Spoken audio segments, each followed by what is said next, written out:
देखिए पहला क्वेश्चन समझिए, is bread an important part of Goa life? Is bread an important part of Goa life? Is bread, क्या bread है, क्या रोटी है? ब्रेड होती है रोटी। एन इंपॉर्टेंट, एक महत्वपूर्ण हिस्सा है, पार्ट है ऑफ गोवा लाइफ, गोवा की जिंदगी का। हाउ डू यू नो, आप कैसे जानते हो, प्रेजेंट का इंडेफिनिट है। तुम कैसे जानते हो, नो इस है दिस, इसके बारे में। तुम इसे कैसे जानते हो, तुम इसे कैसे जानते हो। आंसर है इसका, bread is an important part, bread roti is an important part, एक महत्वपूर्ण हिस्सा है ऑफ गोवा लाइफ, गोवा की जिंदगी का। मैरिज गिफ्ट्स, मैरिज गिफ्ट्स, शादी जो है, गिफ्ट्स उसमें उपहार आते हैं, और मीनिंगलेस, जिनका कोई मीनिंग नहीं रह जाता। विदाउट द स्वीट ब्रेड, इस रोटी के बिना, विदाउट होता के बिना। नॉन, जो जाना जाता है, as the ball party, ball party के रूप में, और या फीस्ट, एक दावत के रूप में। लॉसिस इट्स चार्म, इसका आकर्षण खो जाता है, विदाउट ब्रेड, बिना रोटी के। जो यहाँ पे जो रोटी फेमस है, जो ब्रेड फेमस है, इसके बिना उसका चार्म खो जाता है, आकर्षण खो जाता है किसके साथ। Sandwiches are important for daughter's engagement, sandwiches जो हैं आर इम्पोर्टेंट, महत्वपूर्ण है, फॉर डॉटर्स, डॉटर्स की एंगेजमेंट के लिए, सगाई के लिए। व्हाइल, जब, फॉर क्रिसमस, क्रिसमस के, जैसे क्रिसमस आती है ना, तो वहां पर केक्स जरूरी होते हैं, एंड वॉलिनहास जरूरी होता है, और मस्ट, उनको चाहिए होता है उस टाइम पे। इसी तरीके से शादियों पे ये ब्रेड चाहिए होता है। ऑल्सो भी द फैक्ट, और दूसरा तथ्य है, फैक्ट है, डेट की बेकरी, बेकरी जो है इज अ प्रॉफिटेबल, दूसरा तथ्य ये है कि जो बेकरी का काम होता है वो प्रॉफिटेबल प्रोफेशन होता है, पेशा होता है, काम होता है। सोच, जो दिखाता है, डेट द लव, एक लव को फॉर ब्रेड, ब्रेड के लिए, इज एनरमाउस, बहुत बड़ा, इन गोवा, गोवा के अंदर, कि गोवा में बहुत ज्यादा लव किया जाता है इस रोटी को, इस ब्रेड को, इस तरीके से बताना चाह रहे हैं। देखिए नेक्स्ट वाला क्वेश्चन है, what is story about the Kodava peoples descend? What is the story, क्या कहानी about the Kodava peoples, Kodava लोगों के डिस्केंड, वंशज के बारे में। वंशज होता है जो पूर्वज होते हैं। द फायर्सली, इसका आंसर देखें, the fiercely independent people of Coorg are possible. The fiercely, जो कट्टर स्वतंत्रवादी हैं, पीपल, लोग, ऑफ कुर्ग, कुर्ग के, आर पॉसिबल, वो संभव है, उनकी संभावना है, कहाँ के हैं कि द डिस्केंड्स, वो वंशज हैं, ऑफ ग्रीक्स, ग्रीक्स के, और अरब्स, अरब्स के। ये माना जाता है कि वहाँ के जो वंशज है ना, संभावना ये है कि वहाँ के जो वंशज हैं वो ग्रीक के हैं या अरब के हैं। अ सेक्शन, एक भाग, अ सेक्शन, एक भाग, ऑफ अलेक्जेंडर्स आर्मी, अलेक्जेंडर की आर्मी का एक भाग, मूव्ड, यहाँ पर आ चुका था या आ गया था, south, south along the coast, एक तट के किनारे आ चुका था। जो अलेक्जेंडर आर्मी का एक जो भाग था वो मूव्ड, यहाँ पर आ गया था, साउथ के एक तट के किनारे आ चुका था। एंड सेटल्ड, और बस गए थे वहां पर आके, हेयर, यहाँ पर।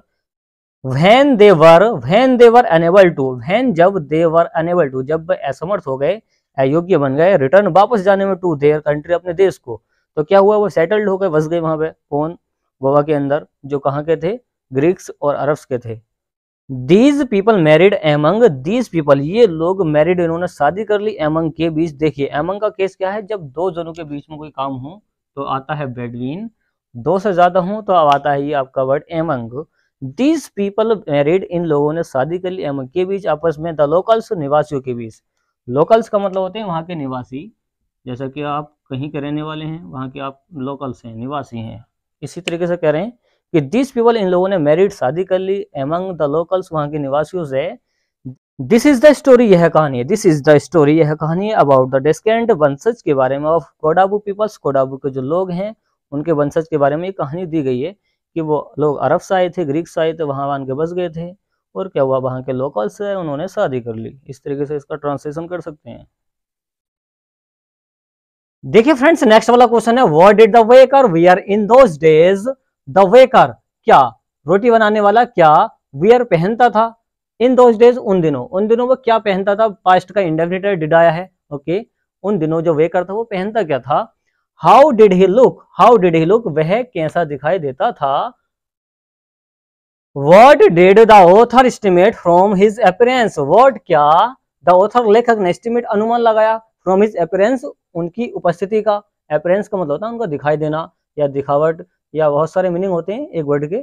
appearance का मतलब होता है उपस्थिति, या उनके कैसे वो दिखाई देते थे, उनका अनुमान कैसे लगाया था, किसने, लेखक ने, ऑथर ने। तो इस तरीके से निकाल सकते हैं।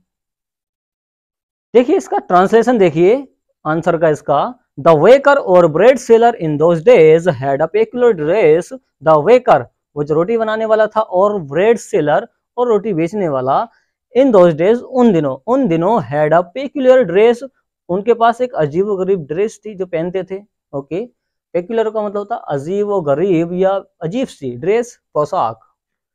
आगे है इट वॉज नोन, इसे जाना जाता था, इट वॉज नोन इसे जाना जाता था एज द कावई, कावई के नाम से।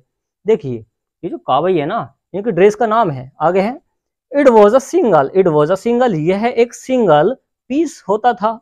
ओके, लॉन्ग फ्रॉक एक लॉन्ग फ्रॉक की तरह, रीचिंग जो पहुंच जाता था, डाउन टू द नीज घुटनों तक यह पहुंच जाता था। आगे है इन द चाइल्डहुड बचपन के दिनों में, days in the childhood days बचपन के दिनों में, द ऑथर लेखक ने सॉ देखा, द वे को रोटी बनाने वाले को वेयरिंग पहनता हुआ शर्ट एक शर्ट को। उन दिनों क्या हुआ, लेखक ने क्या देखा, बचपन में देखा उन दिनों उनको शर्ट पहनते हुए, एंड ट्राउजर्स पहनते हुए। These were shorter than full length, these ये वर छोटे थे। देखिए शॉर्टर का मतलब होता है छोटे, ये छोटे थे, देन की अपेक्षा फुल लेंथ की अपेक्षा, वंस एंड लोंगर एक लोंगर पीस की अपेक्षा छोटे थे, देन हाफ पैंट्स जैसे कि हाफ पैंट्स होती है। Okay, the baker estimate from the baker's appearance, the baker जो रोटी बनाने वाला होता है एस्टिमेट अनुमान लगाता है, फ्रॉम द वेकर्स अपीयरेंस वेकर्स की अपीयरेंस का, उपस्थिति का, डेट ही अर्नड और किसका अनुमान लगाता आगे बताएंगे, ही अर्नड वह कमाता था, अर्न की थर्ड फॉर्म अर्नड पास्ट का इंडेफिनिट, वह कमाता था, सफिशिएंटली पर्याप्त रूप से मतलब ज्यादा कमाता था। आगे है वेकिंग वॉज अ प्रॉफिटेबल, जो वेकिंग था खाना बनाने का काम जो था, वॉज अ प्रॉफिटेबल लाभदायक काम था या पेशा था, प्रोफेशन का मतलब था पेशा या उनका काम, वेकिंग का काम एक लाभदायक पेशा था। देन तब the waker and his family never starved.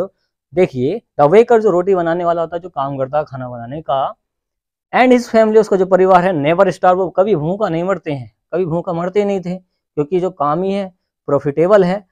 Okay, इस तरीके से पैसा कमाते हैं, आराम से जिंदगी को गुजारते हैं।